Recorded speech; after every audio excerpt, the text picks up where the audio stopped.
A paz do Senhor Jesus, estamos iniciando mais um Instantes Finais e eu quero agradecer aos nossos queridos telespectadores que são alunos dessa aula de Escatologia no Lar, ou por que não dizer, desse curso de teologia sobre profecias bíblicas.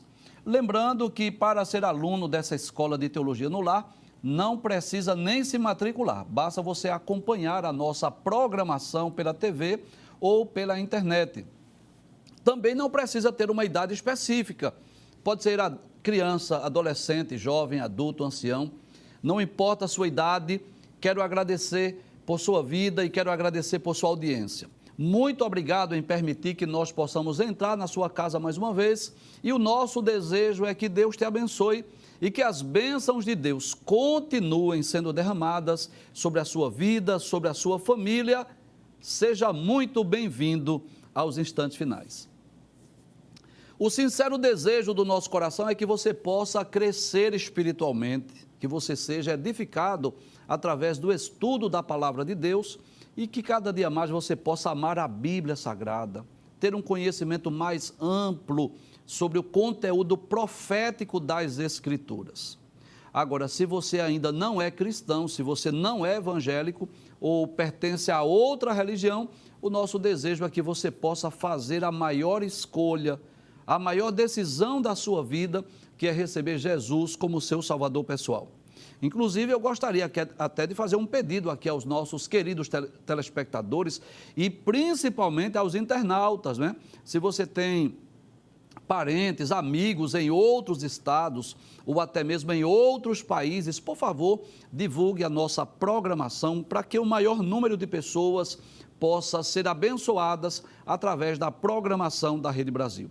E se você tem alguma dúvida, se você tem alguma pergunta, ou você quer enviar uma mensagem para nós, talvez uma crítica, uma opinião, uma sugestão, fique à vontade. A melhor maneira é você enviar para o nosso WhatsApp, que é o 994661010.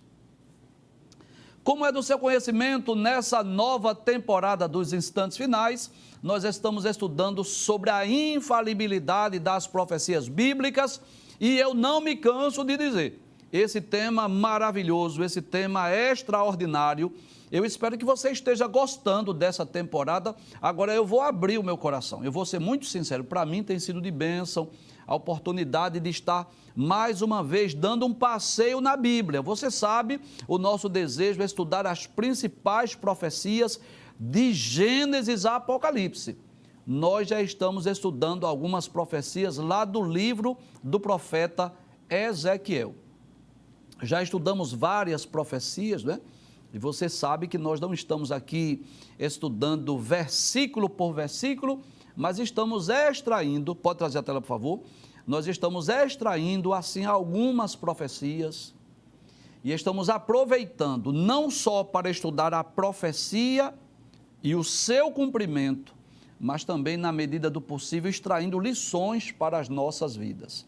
E eu espero que o Espírito Santo de Deus esteja falando com você, esteja falando ao seu coração, assim como ele tem falado ao nosso coração. E hoje nós vamos estudar uma parábola ou uma profecia em forma de lamento, uma profecia em forma de tristeza, de pesar, que está registrado no capítulo 19 do livro do profeta Ezequiel. Trata-se, na verdade, de uma alegoria.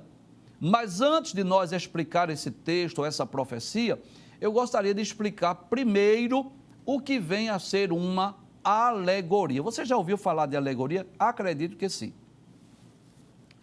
Uma alegoria é uma história em que os personagens ou eventos são simbólicos ou representam outras pessoas, por exemplo. Eu poderia dizer que uma alegoria é uma série de metáforas ou até mesmo uma parábola ampliada. Geralmente, na parábola, a comparação é de uma única ideia, enquanto que na alegoria existe uma comparação continuada, contendo diferentes elementos. Por isso, nós podemos dizer que a alegoria é uma metáfora ou uma parábola continuada. E é interessante que o título do programa que nós vamos estudar hoje fala exatamente do lamento de uma leoa e a parábola da videira. Mas como estão juntas, estão em um mesmo texto, ou seja, no capítulo 19, eu poderia também traduzir o tema do programa hoje como sendo a alegoria da leoa e também da videira. Vamos estudar o texto para saber quem é essa leoa, quem são os seus filhotes, os leõezinhos, e o que representa essa videira? Abre a tela, por gentileza, capítulo 19 do livro de Ezequiel. O título ou a epígrafe desse capítulo diz: o lamento da leoa, a parábola da videira, é o que está no capítulo de número 19. Vamos estudar aí para sabermos quem é essa leoa, quem são os seus filhotes, para saber também quem é essa videira. E, acima de tudo, estudarmos a profecia, o que é que esse lamento, ou esta parábola, ou essa alegoria, refere-se acerca de quem, qual nação, qual povo, qual é a profecia, qual é a mensagem que Deus deu ao povo de Judá e de Jerusalém através do profeta Ezequiel. Diz assim o capítulo 19, versículos 1 e 2. E tu levanta uma lamentação sobre os príncipes de Israel. Traz a tela, por gentileza. Então, o que é uma lamentação? Uma lamentação, eu posso dizer, uma mensagem ou uma profecia, como uma espécie de um cântico fúnebre, de um cântico de tristeza, de pesar. Era esse o sentido. Deus estava dizendo a Ezequiel que ele, naquele momento, ele iria proferir uma mensagem de lamento. Acerca de quem seria essa mensagem de lamento? Abre o texto mais uma vez para nós lermos. Aí ele diz: uma lamentação sobre os príncipes de Israel. E quem são esses príncipes? Claro, com certeza a família real. Quem são os príncipes? Os filhos dos reis. E qual é a mensagem que Deus tem para dar aos príncipes de Israel, ao povo de Judá? Aí Deus diz: quem foi tua mãe? E ele responde: uma leoa entre os leões, deitada criou os seus filhotes no meio dos leõezinhos. Que coisa interessante. Deus vai comparar a nação de Israel, você vai entender isso pelo contexto, com uma leoa que criou os seus filhotes. Ora, você sabe disso. Se o leão é o rei dos animais, a leoa é uma espécie de rainha. E a leoa aí representa exatamente Judá, representa exatamente o povo de Israel, que criou os seus leõezinhos. E é interessante que esses leõezinhos aí não são judeus comuns. Você vai perceber isso nesse lamento. Os leõezinhos, sabe quem são? A família real, os reis de Israel. Que coisa interessante, né? Era como se Deus estivesse ali trazendo a lembrança, trazendo a memória de quem era Israel. Era como se fosse uma leoa criando os seus filhos, criando os seus filhotes, os seus leõezinhos. Mas o que foi que aconteceu com essa leoa? O que foi que aconteceu com esses leões? Vamos ver o que diz a história? Passa a tela, por gentileza, versículos 3 e 4. Aí diz assim, nos versículos 3 e 4, e fez crescer um dos filhotinhos, o qual veio a ser leão e aprendeu a apanhar a presa, e devorou os homens, e ouvindo falar dele as nações, foi apanhado na sua cova, e o trouxeram com ganchos à terra do Egito.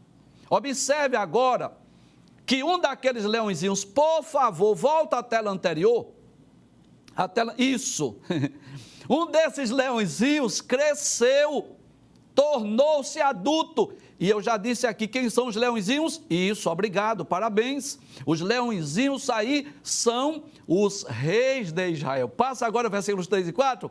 Um desses leõezinhos agora tornou-se agora adulto. E o que foi que ele fez? Ele aprendeu a apanhar a presa. O que foi que ele fez? Ele devorou os homens. E ouvindo falar dele as nações, foi apanhado na sua cova e o trouxeram com ganchos à terra do Egito. Quem é esse leãozinho? Eu já vou interpretar aqui. Traz a tela, por favor. Eu já vou interpretar quem é esse leãozinho que foi levado para a terra do Egito. Isso é profético.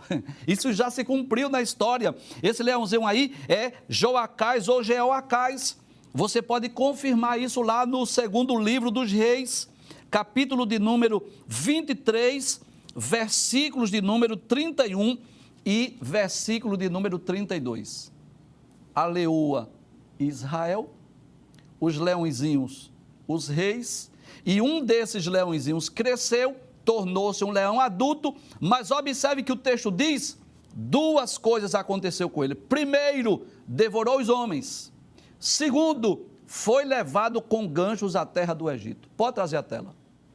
Deus é tremendo. Que coisa maravilhosa. Eu não sei você, mas eu fico impressionado com a forma de Deus ensinar as suas verdades. Capítulo 23 do segundo livro dos Reis. Eu espero que você esteja com a sua Bíblia, porque estamos em sala de aula.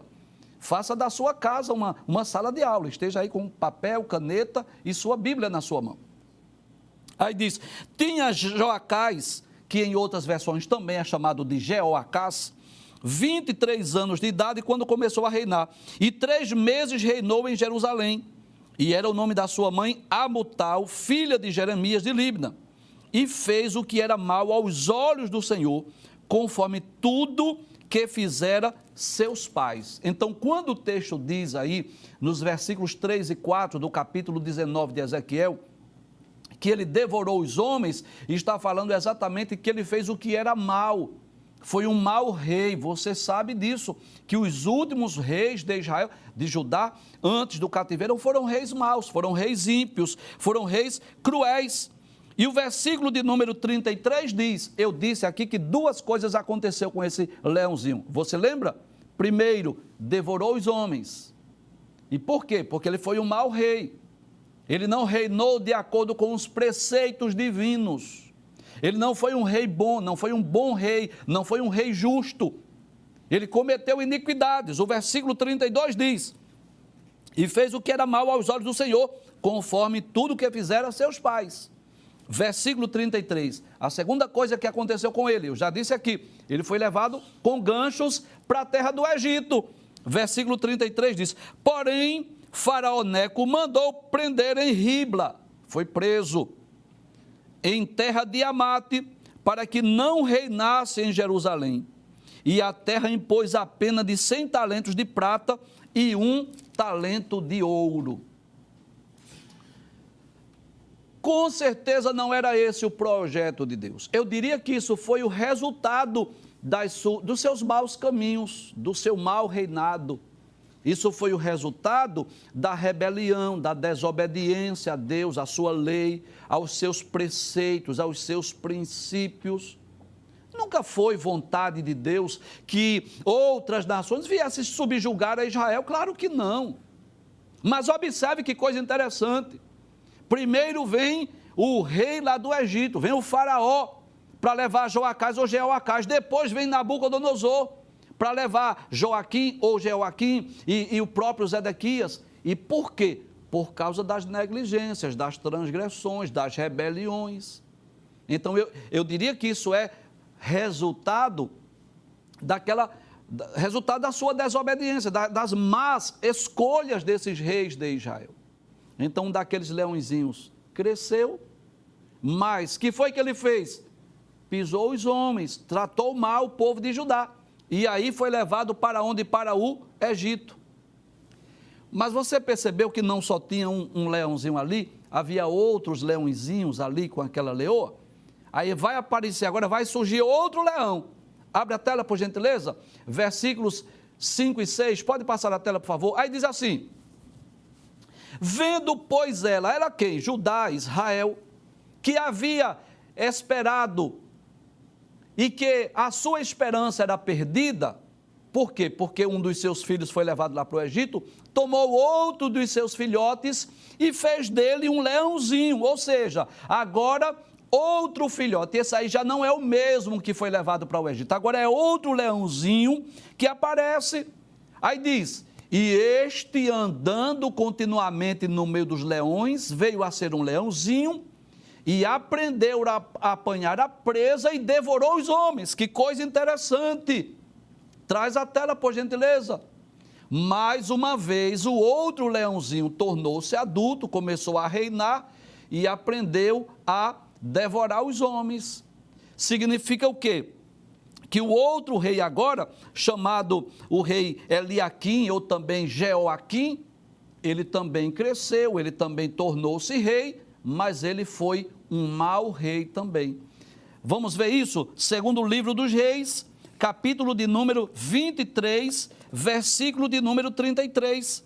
Diz assim, versículo de número 34, diz assim: também Faraó Neco estabeleceu rei a Eliaquim, filho de Josias, em lugar de Josias, seu pai, e lhe mudou o nome em Jeoaquim. Porém, a Jeoacás tomou consigo e veio ao Egito e morreu ali. Então, e Jeoaquim deu aquela prata e aquele ouro a Faraó, porém, fintou a terra para dar este dinheiro conforme o mandado de Faraó. A cada um segundo a sua avaliação, demandou a prata e o ouro do povo da terra para dar a Faraó Neco. Então, o rei Jeoacás, ou Joacás, foi levado lá para o Egito, e agora o Faraó colocou outro rei no seu lugar, Jeoaquim. Versículo 36 diz: tinha Jeoaquim 25 anos de idade quando começou a reinar, e reinou 11 anos em Jerusalém, e era o nome da sua mãe Zebida, filha de Pedaías de Ruma, e fez o que era mal aos olhos do Senhor, conforme tudo quanto fizera seus pais. Ou seja, aquele leãozinho agora que cresceu, Jeoaquim, o que foi que ele fez? Ele começou também a ser um mau rei. Ele começou agora a pisar os homens. Ele começou agora a cometer as mesmas abominações dos reis. E qual foi o resultado dele? Passe o texto, por gentileza. Versículo 7 e 8. Observe que agora ele já está preso. Que coisa interessante. Já aparece agora aquele leão atrás de uma jaula. Volta a tela, por gentileza. Veja que nesses versículos 5 e 6, volta a tela, por favor. Isso, ele está em liberdade. Agora passa a tela, por favor. Versículo 7 e 8. Ele agora já está atrás da jaula, ele já está preso. Por quê? Porque da mesma forma que o seu irmão Joacás ou Jeoacás foi preso, ele também foi, só que por outra pessoa, não foi mais pelo faraó do Egito. Veja o que diz o texto. E conheceu os seus palácios, e destruiu suas cidades, e assolou a terra e a sua plenitude ao ouvir o seu rugido. Isso fala de quê? Da perversidade ou da maldade de Jeoaquim. Então se ajuntaram contra eles as pessoas das províncias em roda. Oh, que coisa interessante. Observe que agora não foi o faraó do Egito, agora foram pessoas das províncias em roda, ou seja, ao redor de Judá, ao redor de Jerusalém, estenderam sobre ele a rede e foi apanhado na sua cova. Isso fala de quê? Isso fala exatamente da prisão, do castigo que veio ao rei Jeoaquim, por causa dos seus erros, por causa dos seus pecados, por causa das suas transgressões. E nós vamos perceber isso no capítulo 24, versículo 1 e 2. Veja que coisa interessante. Esse segundo leãozinho agora, ele agora foi atacado por várias nações, por vários povos. Volta ao texto mais uma vez, veja o que diz a profecia. Então se ajuntaram contra eles as pessoas das províncias em roda, ou seja, povos vizinhos. E o que foi que fizeram? Estenderam sobre ele a rede e foi apanhado na sua cova. Traz o texto, por favor. Eu espero que você esteja com a sua Bíblia. Capítulo 24, versículos 1 e 2. Diz assim: nos dias de Jeoaquim, subiu Nabucodonosor, rei da Babilônia, contra ele, e Jeoaquim ficou 3 anos seu servo. Depois se virou e se revoltou contra ele. Primeiro que se levantou, Nabucodonosor, rei de Babilônia. Mas não parou por aí. Versículo 2. E Deus enviou contra Jeoaquim as tropas dos caldeus, e as tropas dos sírios, e as tropas dos moabitas, e as tropas dos filhos de Amon, e as enviou contra Judá para o destruir, conforme a palavra que o Senhor falara pelo ministério dos seus servos, os profetas.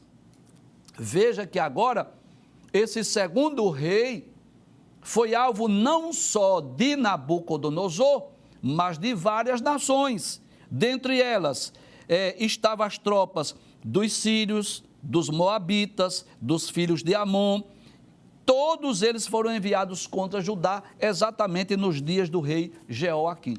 E por que isso? Simples, porque aqueles reis foram maus, aqueles reis foram injustos, aqueles reis cometeram injustiças sociais, eles oprimiram o órfão, oprimiram a viúva, eles oprimiram os estrangeiros, eles não guardaram a lei de Deus, eles não guardaram os preceitos do Senhor, eles foram idólatras, eles adoraram a ídolos, eles levaram a nação para distante de Deus.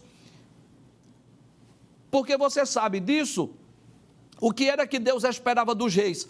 Que os reis trouxessem o povo para perto de Deus. Você vai ver isso nos dias de Josias, nos dias de Ezequias, que aqueles reis, o que foi que fizeram? Grandes reformas em Jerusalém.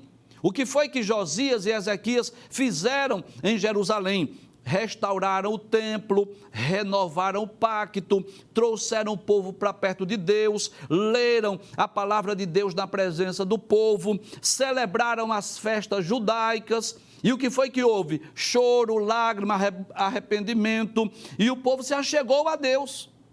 Mas, infelizmente, depois de Josias, nós vamos perceber essa sequência de reis maus, de reis pagãos, de reis idólatras, que são comparados aí nessa alegoria, ou nessa lamentação, nessa profecia através de lamentos, como leões que cresceram, mas quando atingiram a fase adulta, começaram a despedaçar os homens, começaram a oprimir as pessoas, para mostrar o porquê do seu castigo. E aí o juízo é inevitável. Vem Faraó e leva Joacás lá para o Egito, e agora vem o rei Joaquim ou Jeoaquim, que começa a ser oprimido não só por Nabucodonosor, mas por povos de outras nações. Volta ao texto, por gentileza, pode passar, versículo 9. Aí diz: e meteram-no em cárcere com ganchos. Que coisa interessante. E o levaram ao rei de Babilônia. Como se não bastasse aquelas invasões daqueles povos, o que foi que fizeram lá com o rei Joaquim ou o rei Jeoaquim? Levaram para a Babilônia. Fizeram-no entrar em lugares fortes. Que lugares fortes são esses? As fortalezas de Nabucodonosor, lá da Babilônia, para que se não ouvisse mais a sua voz nos montes de Israel. Que coisa interessante. Aquele rugido do leão, daquele rei em Israel, agora ele estava em Babilônia, já não se podia mais ouvir o seu rugido. Sabe o que significa isso? Lá em Babilônia ele não poderia mais reinar sobre Israel, sobre Judá, sobre o seu povo. Ele deixou de ser rei em Judá para ser um escravo lá em Babilônia. Passe o texto, por favor, versículo de número... Não, deixa eu ler ainda o versículo 9, deixa eu ler a profecia, depois eu falo sobre essa vinha. Vamos ver o que diz agora no segundo livro das Crônicas, capítulo de número 35 e o versículo de número... Não, capítulo de número 36, o versículo de número 5 e 6, se você estiver com a sua Bíblia, para nós vermos o que foi que ocorreu com esse rei. Como Deus havia dito, né? Ele foi levado para a Babilônia, já não se podia mais ouvir o seu rugido. Segundo o livro das Crônicas, capítulo 36, versículos 5 e 6 diz: era Jeoaquim de 25 anos de idade, quando começou a reinar, e 11 anos reinou em Jerusalém, e fez o que era mal aos olhos do Senhor seu Deus. Observe que os escritores fazem questão de dar esse relatório, esse parecer, para que nós possamos entender isso, que eles foram levados a outros povos, a outras nações, por causa da sua maldade. Versículo 6. Subiu, pois, contra ele Nabucodonosor, rei da Babilônia, e o amarrou com cadeias para o levar à Babilônia. Então, o resultado do rei Jeoaquim foi ser levado para a Babilônia. Enquanto Joacás ou Jeoacás foi levado pelo faraó para o Egito, o rei Joaquim, ou também chamado de Jeoaquim, ele foi levado para a Babilônia, além das invasões estrangeiras. Bem, Até aí foi o lamento da leoa. Mas observe que a epígrafe diz a parábola da videira também. Por isso que é uma alegoria no mesmo capítulo. E agora Deus vai mudar o personagem. Que coisa interessante. Deus agora não vai falar mais da leoa, Deus agora não vai falar mais dos leõezinhos, mas Deus vai comparar a nação de Israel agora como uma videira frutífera. Passe o texto, por gentileza. Veja o que diz. Tua mãe era como uma videira na tua quietação. Então você sabe que a videira é o pé de uva, não é? Esse fruto tão comum desde os tempos bíblicos. Os judeus cultivavam muito a videira, os judeus tomam bastante vinho, desde os tempos bíblicos isso. E como é que Deus compara a nação de Israel, o povo de Judá, como uma videira na tua quietação? Falando de quê? A videira plantada à borda das águas, como que à borda dos rios, bem regada. Que coisa interessante, ela frutificou e encheu-se de ramos por causa das muitas águas. Que coisa interessante. Deus estava comparando o povo de Judá e o povo de Jerusalém agora com uma videira, mas não como uma videira qualquer, uma videira plantada junto às águas, cujos frutos eram abundantes. E não era essa a vontade de Deus? Quando Deus prometeu dar aos filhos de Israel a terra de Canaã, você lembra quais as características dessa terra? Isso, a terra que mana leite e mel. Você lembra que quando os 12 espias enviados por Moisés, capítulo 13 do livro de Números, eles foram espiar a terra e eles passaram 40 dias espiando a terra e 2 homens trouxeram um cacho de uvas. Dá para você imaginar isso? Eles perceberam que a terra era boa, era uma terra fértil e era esse o desejo de Deus. Que Israel estivesse lá na terra de Canaã como uma videira frutífera, como que plantada às margens de um rio, onde houvesse abundância de água, onde pudesse dar muitos frutos. Mas qual foi o resultado dessa videira? Infelizmente o resultado não foi bom. Passe o texto, por favor. Observe, aí diz assim: e tinha varas fortes para cetros de dominadores. Aí é simbólico, tá? Aí é figurado, aí é uma metáfora. Essas varas fortes fala de reis, de homens que governaram, que reinaram. Observe que o texto diz varas fortes para cetro de dominadores. Cetro é aquele instrumento do rei. Aí dizia, elevou-se a sua estatura, cresceu. Aquela videira cresceu a sua estatura entre os espessos ramos e foi vista na sua altura como a multidão de seus ramos. Que coisa interessante. Traz a tela, por favor. Sabe o que é que Deus está dizendo? Que Israel era como aquela videira que cresceu tanto que as pessoas de longe viam. E não era isso que Deus esperava. Além de Israel ser uma videira frutífera, que as nações... Eu já disse aqui, mas eu vou repetir.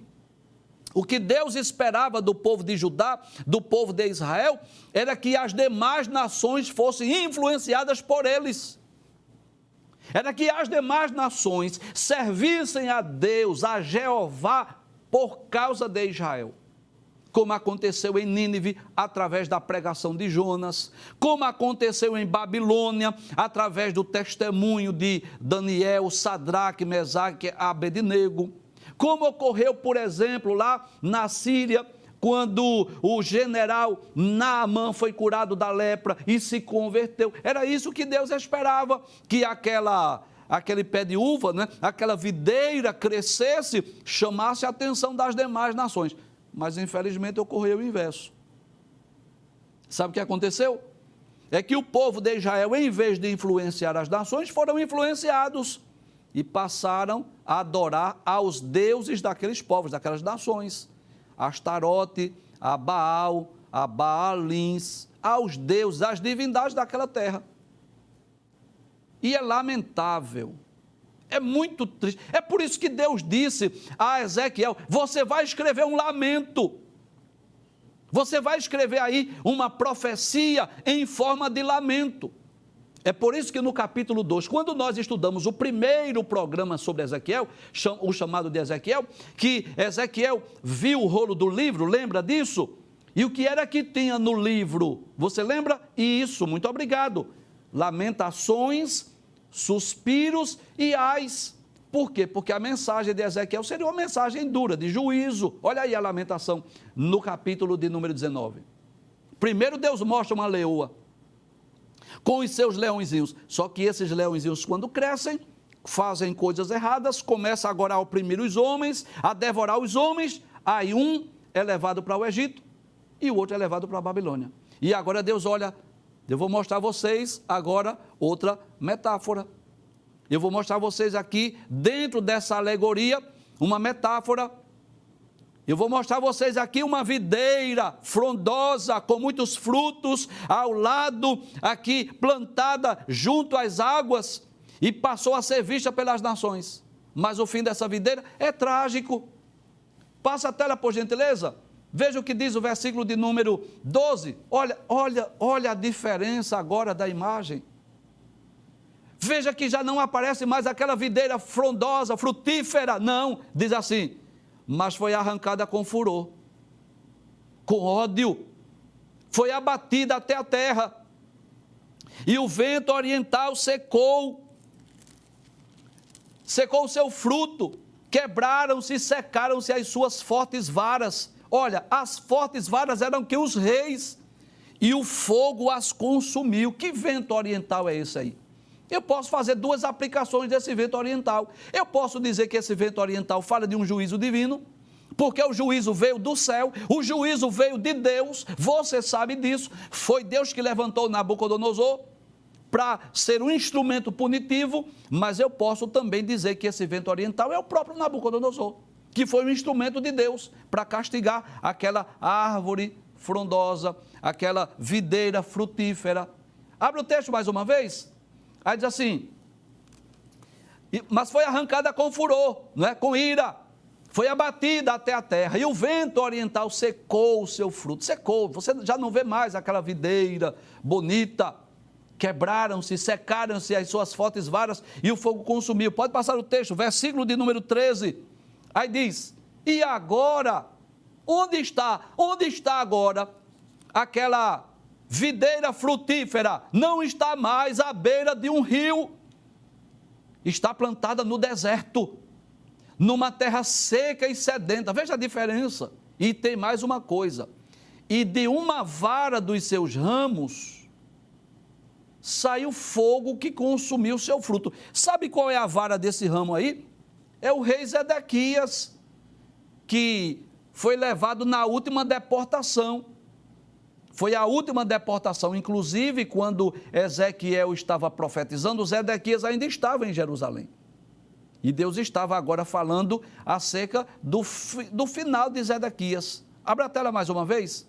Aí diz assim, e de uma vara dos seus ramos saiu fogo que consumiu o seu fruto, de maneira que não há nela nenhuma vara forte. Não tem mais rei. Cetro para dominar, não tem mais rei, porque agora Nabucodonosor não deixou lá ninguém reinando mais não. Essa é a lamentação e servirá de lamentação. Então, Ezequiel, usado por Deus, como instrumento de Deus, começa agora a trazer assim, essa mensagem, essa profecia em forma de lamento.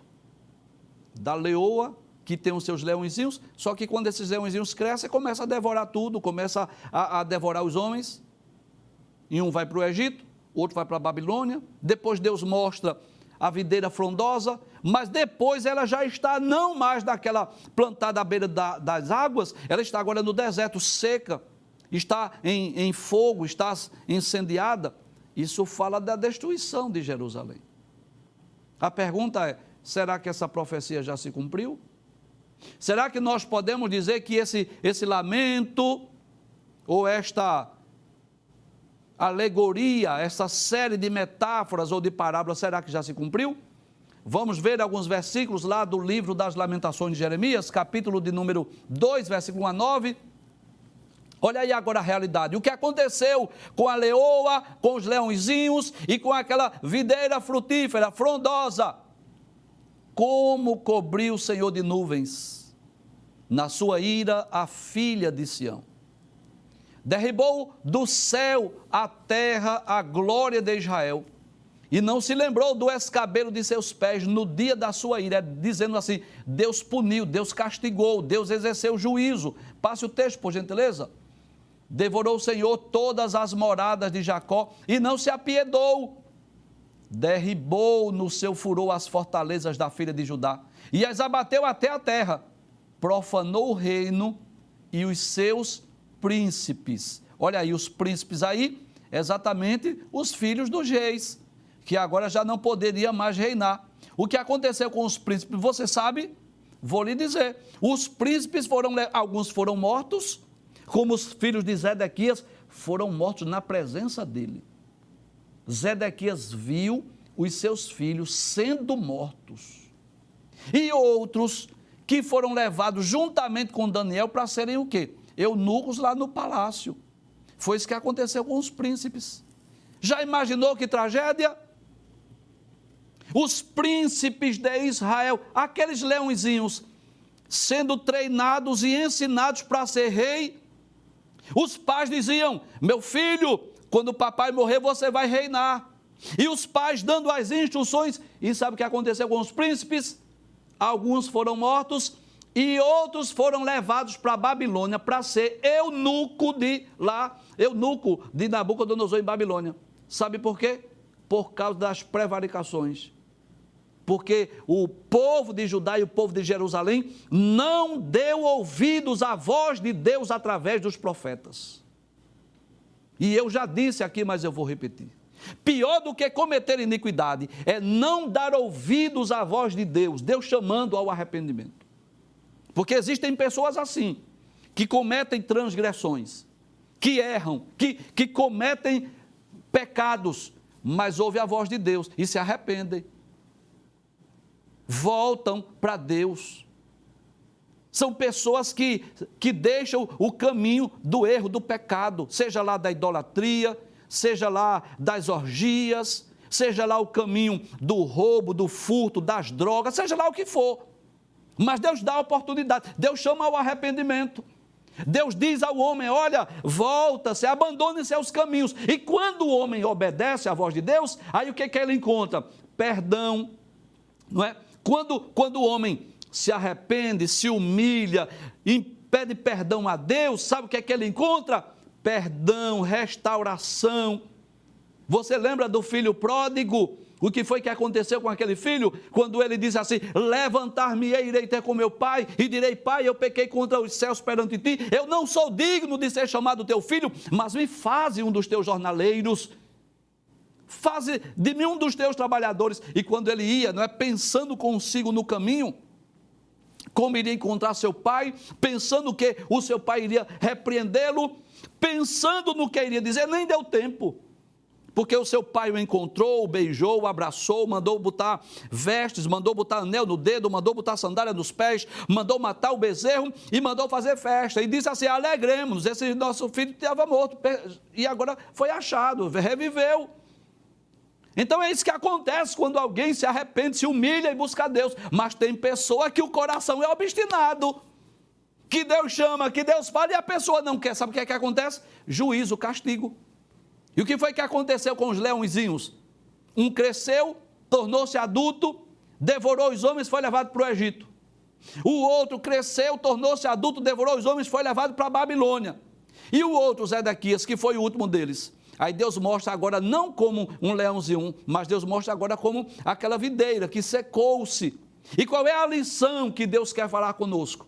É que Deus dá aos homens a oportunidade de arrependimento. E eu não tenho dúvida disso, que Deus, através da programação da Rede Brasil, que através do programa Instantes Finais, Deus está usando esse programa para dizer às pessoas, olha, te volta para Deus, abandona esse mundo do crime, abandona o mundo das drogas, abandona o mundo da prostituição, para que Deus possa te restaurar. Agora, se você não atender à voz de Deus, aí você pode esperar que o juízo será inevitável.